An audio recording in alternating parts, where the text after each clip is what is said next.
Interview de la chronique politique. Le conservatisme peine à produire des contre-discours. Entretien mené par Dr Manhattan. La chronique politique est une chaîne YouTube qui discute des thèmes politiques sous toutes ses formes, histoire des idées, concepts politiques, idéologie dans le but de fournir des analyses de l'actualité avec un certain recul. Malgré des différences vis-à-vis de notre ligne philosophique, nous avons choisi d'inviter Christophe à répondre à nos questions dans cette interview parce qu'il est une des, trop rares, représentations en France d'une droite sensée et cohérente, aux valeurs en accord avec l'identité occidentale. Bonjour Christophe et merci d'avoir répondu à notre invitation. Dans votre vidéo, Itinéraire d'un militant, vous parlez, entre autres, de votre parcours scolaire et votre passage dans un établissement autogéré. L'autogestion renvoie à un modèle de société qui fait écho au principe de la gauche libertaire, plus précisément, de l'anarcho-syndicalisme. Dans quelle mesure le regard que vous portez sur cet établissement est éclairant sur les problèmes de la pensée de gauche ? Pour avoir expérimenté l'autogestion, je peux certifier que cela fonctionne, au moins dans de petites structures. La limite majeure est que cela demande l'implication de tous, et donc cela ne fonctionne qu'entre convaincus. C'est une forme de résumé des idéologies de gauche, sur le papier c'est beau mais en pratique il faut une adhésion totale de tous pour mettre en application correctement, et ce qui marche parfois déjà difficilement entre militants ne peut fonctionner dans une société entière, à moins d'avoir une société totalitaire. Ce genre de milieu alternatif est aussi caractéristique d'une gauche tournant en vase clos, refaisant le monde dans son bocal loin des réalités. Ce lycée, censé être un établissement de deuxième chance pour jeunes éloignés du système scolaire a été progressivement gentrifié, accueillant massivement des jeunes de classe moyenne au parcours scolaire intégralement alternatif depuis la maternelle. On pourrait s'imaginer qu'avec un tel public, fait de profs militants pour les pédagogies alternatives et d'élèves issus de familles de gauche, l'établissement devait être très politisé, très contestataire. Eh bien pas du tout. Lors du mouvement lycéen contre la réforme Fillon, introduction d'une dose de contrôle continu au bac, qui a eu lieu l'année où j'ai fait ma scolarité à Saint-Nazaire, nous n'étions qu'une poignée du lycée expérimental à nous mobiliser. Quant aux profs, dont le plus à droite était au PS, pas un seul n'a fait grève. Aussi, dans cette vidéo, vous opposez la recherche médicale qui vise à lutter contre les maladies graves à la recherche qui vise à offrir aux humains des services qui répondent à des besoins psychologiques, PMA-GPA. Est-ce que vous considérez que la santé gagnerait à être séparée de l'État puisqu'elle aurait comme objectif de répondre à une demande de consommateurs, plutôt que de devoir faire des choix moraux, et ne pas voir des problématiques qui relèvent du confort empiéter sur l'oncologie ? Je ne suis franchement pas certain que laisser la médecine aux choix individuels du citoyen consommateur en fonction de ses besoins psychologiques, très subjectifs, soit une bonne idée. Cela transformerait la médecine en marché dérégulé, or, l'homo economicus rationnel est une légende, et en matière médicale cela entraînerait les pires dérives, marchandisation du corps des femmes avec la GPA, traitement de la transsexualité dès l'enfance sans contrôle, point sur lequel reviennent certains pays très engagés dans cette voie tellement les dérives sont flagrantes. Les techniques médicales sont toujours porteuses de grandes questions politiques, on ne peut pas se réfugier derrière le choix individuel et les besoins psychologiques comme seul mode de régulation. Pour prendre l'exemple de la PMA pour toutes, cette technique instaure un droit à l'enfant, pour les femmes, donc la GPA en découlera inévitablement par la logique de l'égalité des droits à situation comparable, pose la question du financement par la collectivité d'une intervention de confort puisque ces femmes ne sont pas stériles, pose aussi des questions éducatives et sociales à long terme puisque l'on sait que les familles monoparentales sont plus sujettes à problèmes éducatifs que la société devra donc prendre en charge, suivi socio-éducatif, voire socio-judiciaire de l'enfant. Qu'on laisse la science fondamentale avancer est une chose, mais dans le domaine de la santé, passer directement de l'éprouvette à l'application grand public squeeze une grande part des débats sociétaux. Résultat, au lieu de débattre si oui ou non la société veut de la PMA, de la GPA, etc., avec ce que cela implique de transformation sociétale, on s'efforce de courir derrière ces innovations pour les encadrer a posteriori. On ne débat pas pour interdire qu'autoriser les techniques médicales à l'aune de débats éthiques mais pour les réguler une fois qu'il est trop tard pour avoir un débat de fond. De fait, ce fonctionnement favorise le camp progressiste, il s'agit d'une forme de politique du fait accompli. Vers la fin de votre parcours universitaire, vous êtes confronté pour la première fois aux idées réactionnaires, antisémites et conspirationnistes de certains musulmans éduqués alors que vous êtes encore de gauche. Selon vous, si des gens de gauche progressistes ont une sympathie pour l'islam, c'est par méconnaissance de cette religion et de ses adeptes et de l'ignorance quant à son incompatibilité avec la gauche ou par électoralisme conscient ? De ce que j'ai vu, cela relève en grande partie de l'ignorance et de la naïveté. Cette sympathie pour la religion musulmane touche toutes les sphères militantes, y compris les associations et courants non électoralistes, féministes, ANAR, donc, clairement, l'argument électoraliste pour expliquer ce phénomène ne tient pas. J'ai été surpris dans mon parcours de voir que des personnes de droite connaissaient largement mieux l'islam et ses principes, la vie du prophète, que les gens de gauche pour qui toutes les religions ont plus ou moins les mêmes principes que le christianisme, à savoir la paix et l'amour universel, moyennant quelques variations locales offrant un peu d'exotisme, l'interdiction de manger du porc, le voile, le jour du Seigneur le vendredi au lieu du dimanche. La gauche a une vision très ethnocentrique de la religion en fin de compte. La droite, elle, parce qu'elle n'a pas oublié ses propres racines culturelles, comprend bien mieux la logique civilisationnelle de l'islam. C'est un paradoxe assez étonnant, bien que se référant sans cesse à la scientificité de ses idées, à une vision matérialiste de l'histoire, la gauche est pourtant incapable de comprendre que deux contextes socio-historiques engendrent deux religions aux valeurs radicalement différentes. Autre paradoxe, la gauche nous rabâche en permanence que l'ignorance favorise le rejet et la haine. Pourtant, sur l'islam j'ai plutôt l'impression que la connaissance favorise plutôt le rejet. Quand vous avez lu la Sira, biographie du prophète, et que vous vous rendez compte qu'il avait 15 esclaves sexuels, qu'il justifiait le meurtre d'une population, d'opposants, voire le viol, vous commencez à douter de la valeur identique de toutes les religions. Et quand vous comprenez que l'islam a une pensée fixiste, que le temps idéal était l'époque de ce prophète guerrier, vous ne pouvez définitivement plus souscrire à l'idée que toutes les cultures se valent. Mais pour en arriver à ces conclusions, il faut déjà accepter de se renseigner. Quand on voit qu'à Sciences Po Grenoble un syndicat étudiant voulait interdire les cours d'histoire sur l'islam parce que jugé islamophobe, on comprend que la gauche n'est pas prête à ouvrir les yeux. Dans ce genre de cas, on peut se demander si ce n'est pas du déni plus que de l'ignorance sur la nature de l'islam. Le néoconservatisme, courant dont vous vous revendiquez, est une idéologie très mal perçue en France, comment l'expliquez-vous? En France on ne connaît pas l'histoire du néoconservatisme.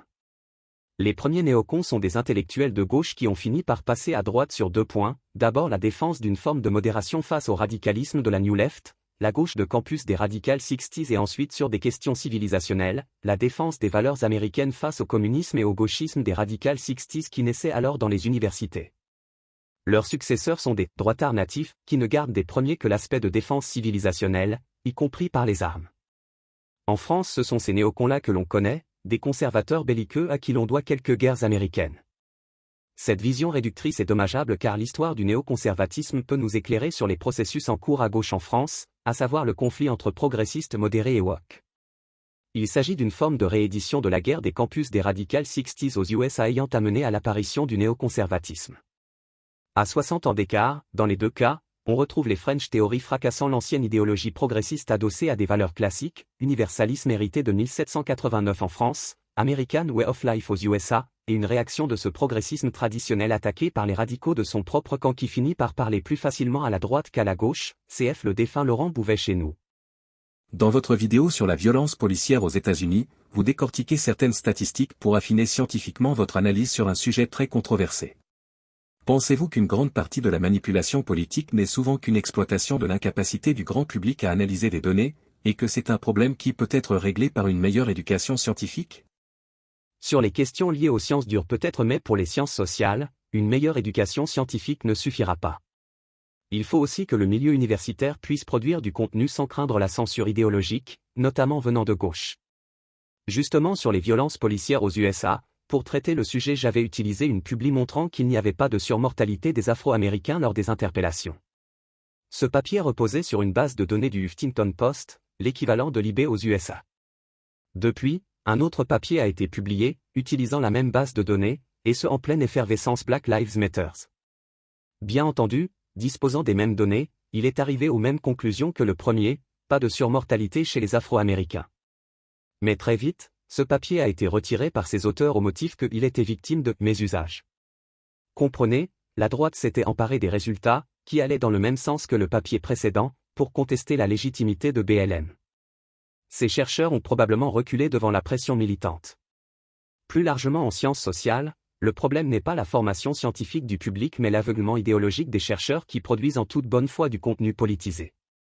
Par exemple, quand en sociologie on part du principe qu'il y a un racisme systémique, fatalement, la recherche ensuite ne vise pas à savoir s'il existe ou non mais à le débusquer dans chaque fait quotidien. La question est bien plus dure à régler que s'il s'agissait d'un manque d'information du public. Pour régler le problème de politisation des sciences sociales, il faudrait fermer des départements universitaires entiers. Vous avez abordé à quelques reprises des sujets qui touchent de près des problématiques de géopolitique. La place des États-Unis d'Amérique sur l'échiquier mondial sera-t-elle affectée par le mandat de Biden selon vous? Sans être spécialiste en géopolitique, au niveau des rapports internationaux, Biden va revenir au style classique des démocraties libérales, basé sur la coopération et la discussion entre États là où Trump avait une politique basée sur le rapport de force brute.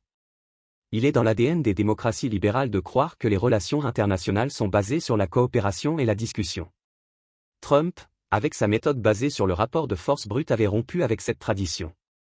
Biden va revenir à ce standard diplomatique des démocraties libérales, ce qui va plaire et rassurer les dites démocraties, peu habituées à être malmenées par une conseillère comme elles l'ont été sous l'ère Trump.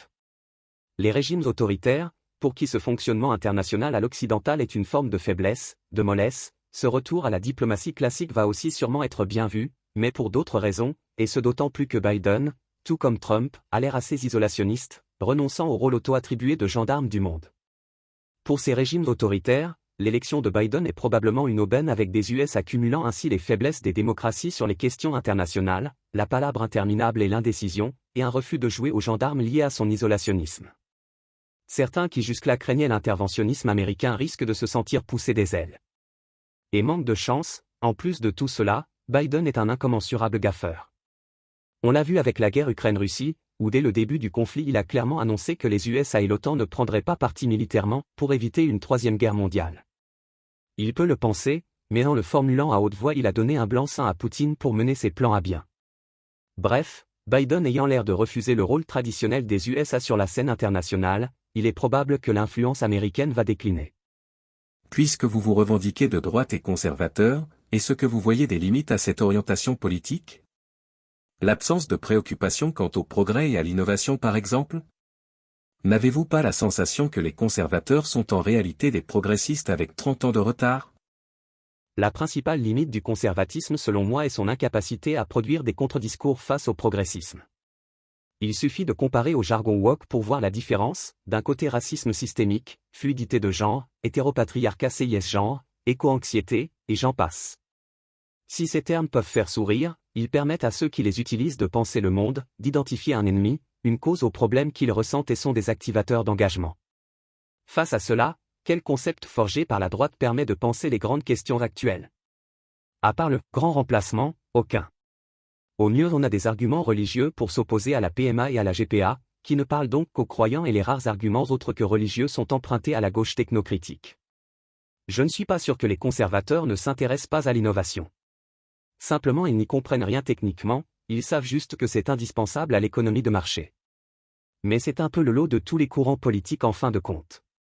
Après, on peut aussi se dire que le progrès est une mystique globale, les hier politiques, techniques, sociales sont moins bien que les demain correspondants. Et dans cette optique, cela expliquerait le dédain pour la technique et l'innovation d'une partie des conservateurs, tournés vers une forme d'hier politique, il en va de même pour la technologie, mais pour avoir vu la gauche de l'intérieur, je ne suis pas sûr qu'elle soit réellement plus pertinente que la droite sur ce point, il suffit de voir l'irrationnel autour du glyphosate, des OGM ou du nucléaire. Parfois je me demande si la rationalité scientifique et l'engagement militant ne sont pas antinomiques. Jusqu'ici effectivement on a pu ressentir le conservatisme comme du progressisme avec 30 ans de retard. Les conservateurs finissent par accepter les évolutions enclenchées par les progressistes. Mais les choses sont peut-être en train de changer. Depuis toujours, le progressisme était surtout un progrès social, les années 60 y ont ajouté un volet innovation sociétale, et je dis innovation, ce qui est différent du progrès, le progrès apporte une amélioration qualitative ou quantitative, l'innovation est le culte du nouveau pour lui-même qui est fatalement meilleur que l'ancien. Jusqu'ici ce volet sociétal profitait à tous, le divorce, la contraception, l'acceptation de l'homosexualité, alors les conservateurs finissaient par le digérer, mais avec l'apparition des idées postmodernes, les choses changent, on n'est plus dans une amélioration pour tous mais dans une transformation anthropologique radicale, plus de sexe biologique mais des genres générés à la demande, plus d'antiracisme universaliste mais des coupables et des victimes par essence. Le conservatisme va finir par devenir l'idéologie du bon sens, de la rationalité face à une folie se parant des atours du progressisme. Enfin, pour peu qu'il ne subisse pas lui-même une dérive vers l'irrationnel. C'est ma principale crainte pour le conservatisme dans les prochaines années. On l'a vu avec le Covid, certains à droite ont basculé dans l'irrationnel le plus total, vivent dans un monde parallèle fait de dictatures sanitaires, de complots biotech pour asservir la population voire la décimer. Les mêmes qui aujourd'hui gobent la propagande russe la plus absurde d'ailleurs. Encore une fois, la rationalité et le militantisme. Vous pouvez retrouver Christophe sur sa chaîne YouTube La Chronique Politique et sur Twitter @lacropole. cet audio vous a plu, abonnez-vous à notre chaîne afin de recevoir tout notre contenu et soutenez-nous sur Tipeee, le lien est dans la description.